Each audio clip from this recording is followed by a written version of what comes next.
G'day ladies and gents, and welcome back to War Thunder. Welcome to the best plane of the patch by a fairly long shot actually. The F-4E basically has everything you could want in a jet, and more now. I actually think that was the first title, or the title of the F-4E video that I released at the beginning of last patch, because the F-4E is just chef's kiss, so good. Or maybe it was when it was introduced. It is a very good jet. It has radar, RWR, afterburner of course, sidewinders, radar guided aim 7s, it's got flares, and to top it off, the sort of cherry on top, it has an M61, I think it's M61 Vulcan, someone correct me if I'm wrong. But before we actually get into talking about the Phantom itself, I'd just like to give a shout out to a guy called William, whose birthday it was, I think it's his 18th, if I remember correctly. One of his mates wanted a bunch of YouTubers to get together, play a few games with him, have a laugh, wish him a happy birthday, and unfortunately because of time zones, I was having a big snooze and missed it. So, happy birthday mate, I'm sorry I couldn't be there. On top of that, we've also got the Discord down below in the description, and of course the Air Models link. As for the Discord, we played a few games in voice chat. We had a fair bit of fun. It was great, good time, and we managed to queue sync. I think it was up to 12 people at one point into a single lobby. I don't recall losing a single match. It was pretty good. It was great fun, and everyone sort of had a good time, had a good chat. So if you'd like to do that, and when I manage to make the stars align, you can join that Discord. I'm also there to have a chat every now and then when I have some free time, which is sadly getting less and less as the days go by, but that's okay because we have a Phantom. That's right, Phantom 2.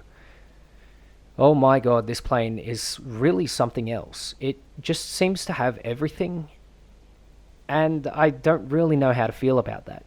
The Phantom is probably the best plane at top tier by a long shot, just because it has 8 missiles and a Vulcan. Previously, in the previous patch, I think it was 1.99 if I remember correctly, well, everyone was pretty much equal. Everyone seemed to have something over someone else, where it could have been the R60s over the AIM-9Js, but both of them were pretty close, but the R60s were just a little bit better at dogfighting. It could have been flat turn rate, like the MiG-21 or the Mirage had over the Phantom.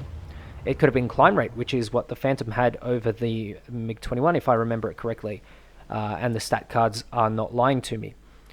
It could also have been the flares, which the Phantom had over literally everyone else. It could have been that super long-range missile. It could have been the RWR, but now the Phantom has a little trick up its sleeve, being that it has everything.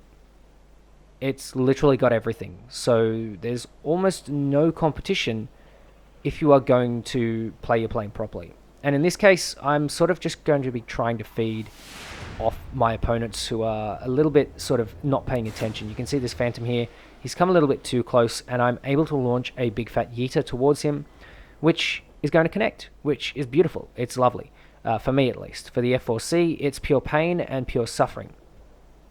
So, moving on, we've got ourselves a juicy little F-4C who's looking very tasty indeed, and of course, some absolute gamer has brought a Focke-Wulf 190 in. Please don't do this. It's kind of an old joke, to be honest, and I don't know, it's really not that funny. Anyway, the FGR2's found himself slow, and I've managed to come down with an altitude advantage. Now, one of the things that I've found with top tier is that if you have an altitude advantage, someone will aim 7 you, and if you don't have an altitude advantage, someone will try and aim 9 you, which kind of sucks, but I guess it is what it is. Just try and make the most of it. So there goes the Focke-Wulf 190. He can stop being a gamer now, and of course we are going to move on to what I'd like to think of as the main match in this video. After I crit that guy, I get an assist for him, and I don't get any more kills. Anyway, this is can't remember the name actually. Krimsk? Maybe it is Krimsk. I can't quite remember, but basically, dead ahead of my nose, off to my maybe 2 or 3 o'clock, is Port Novorossiysk, which is a tank map. However, this map was made before tanks, and so doesn't have the sort of high-rendered tanky area, which is kind of cool actually. You know what? I don't mind it. It's a nice map. And in fact, it seems to be a kind of blessed map for me because I get a lot of my good games here. and I don't really know why. Anyway, what I'm going to do here is I'm going to go by the mountains. I'm going to keep my speed. I'm going to stay kind of low so I'm not being picked up by a radar. And hopefully I can make a sort of turn and come out by the side of the people that are climbing and hit them with either aim 7s, aim 9s, or guns, whatever happens to be most appropriate. Now, I am using a really nice new feature that Gaijin has added, which is the ability to select your weapons. Now, I've got aim 7s and aim 9s here, no other weapons, except of course for the cannon, but I don't think it counts as a secondary weapon here, it counts as a primary.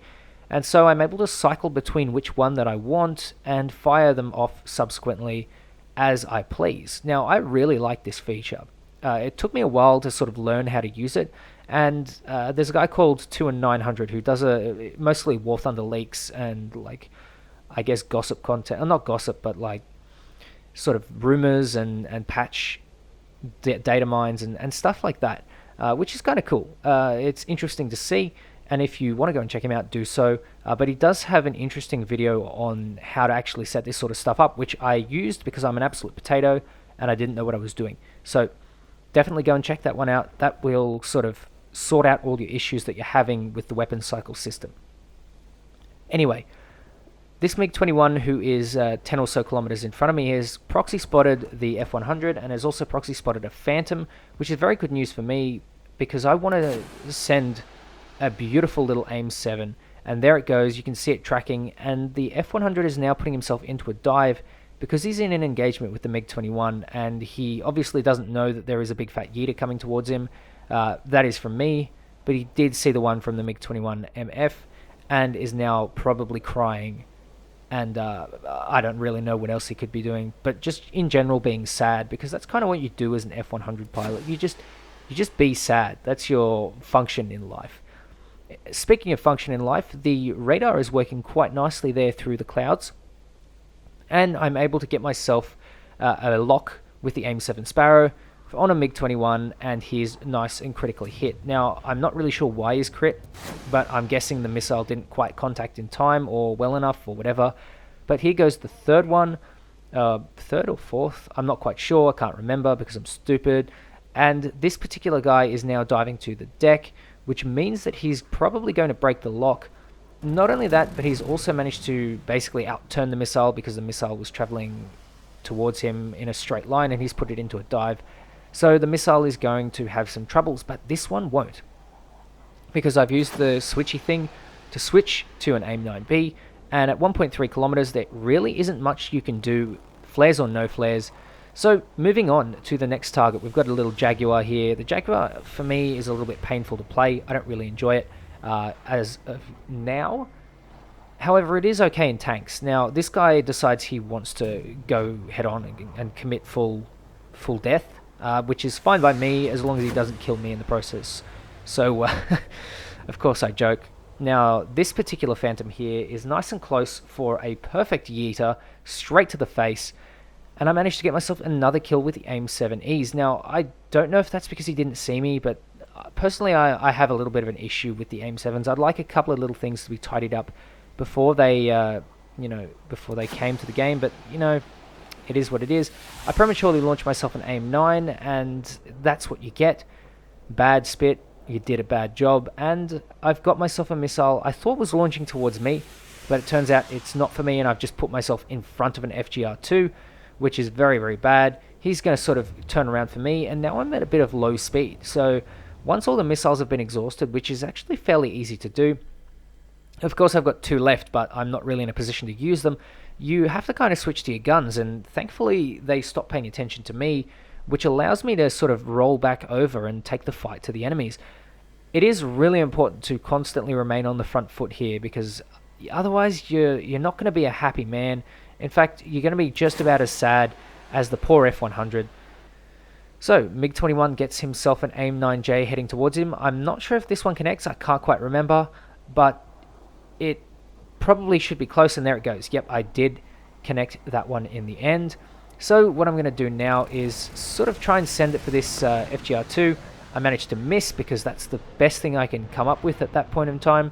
And now I've basically got him because the FGR-2 is a little bit fatter than the F-4E, but I've also got to watch for this F-104. Now I'm going to quickly focus on the F-104, lock in with the radar so I can slave that missile, and there it goes. It's going to make a nice connection, giving me kill number 4, leaving just the FGR-2 to deal with. Now I'm very confident that I can deal with this FGR-2, because if he launches a missile, it's only an AIM-9D.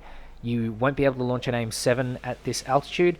And of course, I have a lot more mobility or maneuverability over him. Now, he cuts in really quickly, so I'm going to cut up, pop the air brakes really briefly. Now, because I'm in a 1v1 and we're in the same plane, or at least the same airframe, or more or less the same airframe, I'm basically able to do the same thing as he is. But because I'm lighter, I'll be able to maneuver better than him, whereas he'll be able to keep the speed. Now, obviously, he hasn't kept his speed.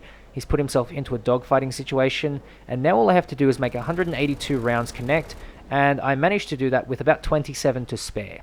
So, there's the ace, just by playing like a complete monkey. The F-4E really is anything that you could want in a top-tier jet. It's just great at everything. There's nothing really that it is terrible at if you don't, and you don't even have to play it that way. You don't have to play dogfighty. In fact, I've kind of played dogfighty here and still gotten away with it because I have a team to support me. Of course, you're not always going to have that to support you, so you have other ways to play the plane. You can sort of zoom around and look for an easy kill, or look for something slow or something that's susceptible to a missile, and you can take it from there. But for now, I think the F-4E is the clear winner at top tier. It is just the best. And I find that kind of sad, because one planet being the top dog is really kind of shit, because we had 4 or 5 last patch that were top dog. Anyway, ladies and gents, thank you very much for watching. I hope you enjoyed. Take care, and I'll catch you next time.